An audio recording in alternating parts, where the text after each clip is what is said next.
Welcome to Strictly Salina. This is a program from Community Access Television, now known as SMC TV, Salina Media Connection. We love our new name. This program is aired on a regular basis to introduce all of us in the Salina community to the absolutely amazing activities, entities, nonprofits, small businesses that provide education, employment, entertainment, and recreational outlets for each of us who live in the area. Today, it is a true treat for us to have members of the Salina Innovation Foundation with us. All of you know, I think, if you lived in Salina any length of time, where the old Masonic Temple. It's still the old Masonic Temple as far as how long it's been in one place. But it is now the home of the Salina Innovation Foundation. So I want to welcome Mary Landis, who is the Executive Director. Thank you. Brad Anderson, who is the Director of Arts and Humanities and a board member Hi. of the Salina Innovation Foundation. Yep. I remember when the Masonic Temple decided to close its doors, and we were all horribly concerned, just because we've loved that building for so long, as to what would happen. And then many of us have kind of tracked the Innovation Foundation. But I wanted to know if you could give us, can you just give us maybe those last few steps that led to Sure. the foundation going into that space, and then give us an overview. Okay. So it started with me wanting to start a business here, a co-working space. It's simple enough. And I was looking at a few places in town, and I went into the Masonic Temple building. And like a lot of people in Salina, I grew up here, but I'd never been in that building. And it interested me, and so I went in and I ran into Alan Ross, who's one of the Masons. He was the only person in the building. Okay. He's been the caretaker in the building for many years. I didn't know that. And they were very interested in renting me a space there because there was nothing going on. The building was empty, and I was amazed at what I found in there. The marble and the integrity of the building is still there. I was blown away by what they had. So after they agreed to rent space to me, then they came back and they said, actually, we are going to be closing our doors, that they were at the end of a very long chapter. And it's been decades of this. And so I realized I got in at the very, very last part of what was happening there. They were ready to close the doors, to walk away, or to sell it at rock bottom to a company that was not from the area. And so I said, wait, we can't let this happen. And my idea was to start this co-working shared space for businesses. What if I expanded that idea to be a foundation and see if they would donate the building for this purpose? And that way we could save the building and the Masons would still have a footprint there. And it was a lot of conversations, but they finally agreed to that. And I think it fit their mission, and it's the best use of the building. Well, it would kind of fit the Masonic vision, wouldn't it? It would. Yeah. So, you know, Mary, what a testament that is to your creativity and your vision and your goal setting. well, And 160 or 70,000 square feet to Right. take care of. that's the big question. How big is the building? There's 7 floors, 160,000 square feet. But it's unique to Salina. And where it's positioned, I think if it was a few blocks in any direction, it might not be as interesting. It is, it's a wonderful location. Yes. So, tell us about how you got things started, and then Brad, please enter in any time and add to the stages for both of you. Okay. Right. So I began with the paperwork of how do we form a foundation, and I had a few people that helped me with that. Amanda McAllis was a big help. Oh, I bet. Yeah, and so and as I started talking with people in the community, other people had ideas for what they wanted to do, maybe to share space or to start a business, and we're excited about the possibility of what we could do with this. So as we were going through the process, it's been a big year for us. We got our 501c3 from the government. Good. So oh my gosh, it's been so many things. We got our liquor license, so we have a full liquor license I for the didn't know building, that. and the premise, which is a big help for events. You bet. So it's been a lot of things. And then forming my board, it started off with Amanda McAllis and myself. We were the only 2 board members for the first board meeting. And then I was lucky enough to have Brad show an interest and a number of other people that are executive directors of other boards. They have a lot of nonprofit experience and experience with what we could do with this building. So, as Mary said, it's been a great year for kind of growth and learning both what to do and not to do. Right. And with that much square footage, I think the important thing is to keep things scalable, Right. so that we have, control and responsible planning and use that is maintainable with a full volunteer staff, including our director. Mary isn't drawing a salary right now. And so we need to, there are some foundational things that needed to happen. So the board has recently, we've gone through the first 4 floors of the building on plans and kind of prioritized what possible uses might be able to be made. And I'll let Mary share a little bit about that co-working space coming to fruition.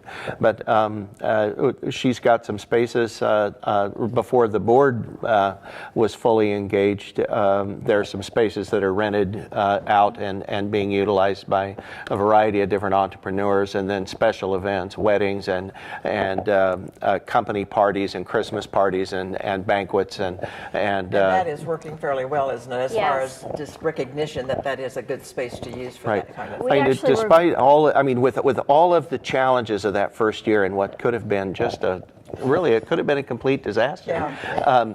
To even be close to meeting the minimum operational costs of keeping the doors open and keeping the building maintained, that's a big deal. And building a fund to pay the director, I hope. Yes, that's one of our top priorities. That would be a good thing, I think. Well, and again, looking at some of those income streams of saying, okay, Right. what can we do? What are we going to charge that not only covers those expenses? We may be a 501c3, but we're not a charitable organization in terms of, we can't Right. just give things away. No. So coming up with competitive and reasonable rates for those fees, making sure that we can pay the contracted labor and the cost of materials and the professional staff that we're going to rely on. The year 2 is really going to be focusing on that. That is So- just that piece of the vision is so exciting. If you could, your ultimate goal, you two, for that physical space and for the community of Salina is what? My vision for this is to put this in motion. This building's been here for 90 years, and we've got one shot at this. And if we do this right, we'll put this in motion for the next 90 years as a resource for our community. And to do that, we need to find ways to sustain the Right. building by bringing in an income and for donations. And to also make sure that Salina is engaged in what we're going to be doing with the space. That will change over the decades. Yes, it will. But- As Yeah. it should. Yeah. There are some small things that have been done in the first year that were fairly low cost and that I think haven't even been fully realized. But the welcome center in the lobby, Visit Salina, and then some other businesses donated some furnishings, and there's a welcome center there that once we go through our volunteer coordination and have regular hours that we're open to the public for people to be able to at least stop in and experience the lobby portion of the first floor. That'll be a great resource and welcome center for right at the corner of the downtown and its I know. new development. I know. I would love to get those bronze doors open and have some maybe bistro tables out where people could have a cup of coffee, come in, Right. learn about the building, learn about what's going on You in could Salina. even do some historical tours of that building. Yes. It would be pretty fun. We've to talked do. about that, and actually we visited recently with the Masons to kind of help lead those tours. Because there are some features of the building that, people may be familiar, some with the marble or with its elegance outside or the gargoyles that surround the top of the building, but what they may not be aware of is even within the theater that's on the 3rd floor, there are how many painted? There are antique backdrops. There's 104 Oh, antique for hand-painted heaven's sakes. backdrops that have been with the building since 1927. And they're still in It's- really, And they were it's- painted in 1905. Oh, my. They're So they- pristine yeah. condition, and it's are.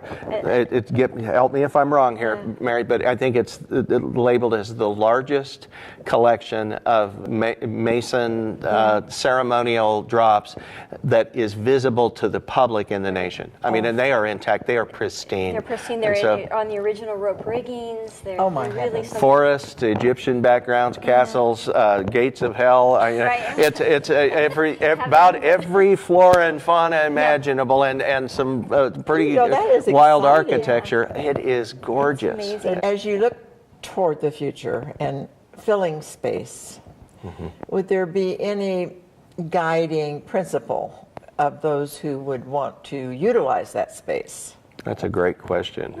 And the board has spent quite a bit of time with Mary. And again, in that first year of learning, there were a lot of ideas, but not necessarily sustainable ideas or good ideas. Right. But there were a lot of ideas. So we have set some guidelines out. We're working on a rental agreement that formalizes both long-term and short-term uses and relationships. There would be some things that we'd say, that doesn't really match the mission of this organization. Mary can tell you about the co-working space. We've got a cleanup day coming. Yeah, tell us leadership. about that. Leadership Salina came to me and said, "We would like to take you on as a project," and they knew that I wanted to do this co-working space. And what co-working is, I was doing that back east when I lived in Connecticut, and I'm a sole proprietor. And it's a space. It's a membership, so you belong to this space, and you have all the amenities of an office without the lease and the loans and all the things that go into it. And it's a way to meet other people. So there might be a lawyer working next to a graphic designer and a real estate agent. You might already have an office, you just don't want to work alone. So you come to this space. And I think that's such a good idea. And so I really wanted to start that here in Salina. And there co-working spaces popping up across Kansas now. We want to tie these together. Oh, good. There's one in Wamego, there are a couple in Manhattan. Lawrence. There's Wichita, I think. Hutchinson has one now, and Garden City is the other. Oh, that's good. That's so good. it's across the state, and it's a way that maybe we could be reciprocal. So if you have a membership in our space and you are in Manhattan for the day, you would be able to share. So on January 19th, the Leadership Salina cohort and some other volunteers are going to show up and do some demo and pull out old carpet and do some painting. And they've had furniture donated. And when the space is finished, there'll be an open co-working space for multiple people just to work communally. There'll be a couple or three small offices that could be rented on a month-to-month basis or for a 6-month period for those who aren't ready for a storefront. But want something that they could lock or have a private meeting with a client. And would they share even a receptionist copiers or anything, we haven't talked about personnel yet, but yes. One of the things, if you're a startup, say you're a small foundation, and you don't need an office 24/7, you just need a place to meet when you need it. That's a great space for that. There's also adjacent to the ballroom is a fully functioning catering kitchen. Well, I've been in it. That is a good kitchen. It's an amazing kitchen. That was another thing. In the first year, we got our kitchen license, so we have a full license from the OCA for raw meat. And it really is a good, wonderfully well-equipped space. And you will continue to give progress on what's going on. And on social media. Yes, and follow us on Facebook. That's the that's a good way to do it. Facebook or check our website. I want to thank both of you for being here today. Well, thank you for this resource. I'm hoping that SMCTV can be a part of all of this wonderful creative activity, at least to document it. Well, and they have been. That crew has been over to film some of the Startup Salina and some other events that we've scheduled there. And so the television station is a tremendous asset and resource for us. Well, and I want to tell everyone who's watching this program to make sure that you keep in touch with the Innovation Foundation, the Salina Innovation Foundation. There may be a wonderful role for you as a citizen to play in this effort. And thank you, Brad Anderson, and thank you, Mary Landis, for being here today. Thank Come you. back again. We will. Thank you so much.